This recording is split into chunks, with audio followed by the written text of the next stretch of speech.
Well, there's a new biography out on U.S. President George H.W. Bush by a surprising author. Arise News book editor Marva Allen has that book and some other great new releases. Hey, Marva. How are you? Doing well. Good to see you. I know. This is a wonderful book, actually. Very simply written. It's called 41, a Portrait of My Father by George W. Bush. And this is really the first time we've seen a son who's been a president give us an intimate look at another president. And of course, there have only been such two, John Quincy Adams, the son of the second president. But this is it's not a political book at all.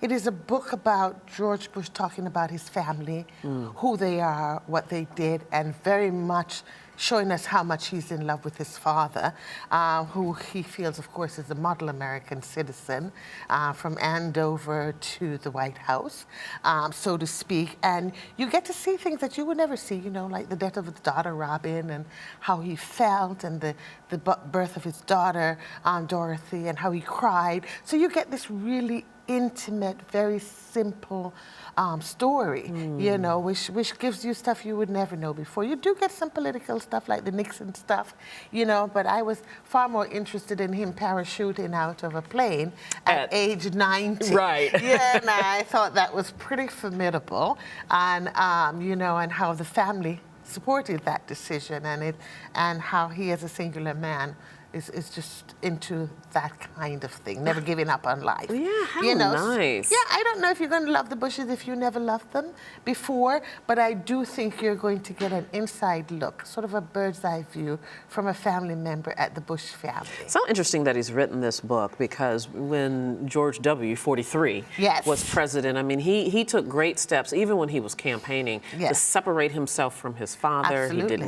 He didn't get advice from him, used very few of his father's appointees. He did. So this is sort of a nice irony, I suppose. It absolutely is. And you know, and when you look at the father, you wonder how George W. Bush became president. Yeah, well, there you go. Very interesting. Okay, let's move on to the next one. Completely different kind of book. Completely different kind of person. Russell Brand has written a book called Revolution. Revolution.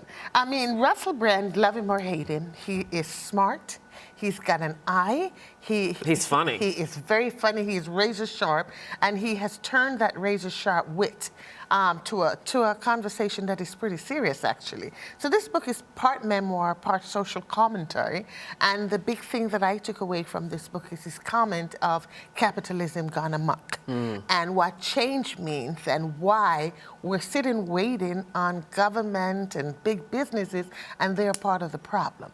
You know, the 1% that owns all the wealth, the fact that the economy collapsed and people on Wall Street got 64% more bonus while people are getting poorer. I heard when I came in, you know, salaries aren't rising. Right. You know, and we're starting younger and younger with the consumers. You know, kids now are becoming consumers. Right. And so, you know, breaking the cycle requires a revolution. Well, of all the things I would expect Russell Brand to write about, this would not be one of them. He didn't talk about any sexual exploits in there? He talked about walking around in his pajama. Oh. You know, he's written that book already, the drug thing. He's been clean now for 10 years, but he did talk a little bit about his breakup, and you do get a part memoir and so on. He's, you know, he's bipolar, he's OCD, he's all of those things. But these people are usually slightly genius. Yeah. You know, and when they turn their eye to something, they can see beyond the Rubik's Cube. So I think funny. Intriguing. Funny, you're going to laugh out loud. Very intriguing. Okay, we better get to this last one, the Universal Tone. Oh, my goodness Carlos me. Santana. The Universal Tone. I mean, I love Carlos Santana. Oye, como va? I mean, defined my whole 70s, you know.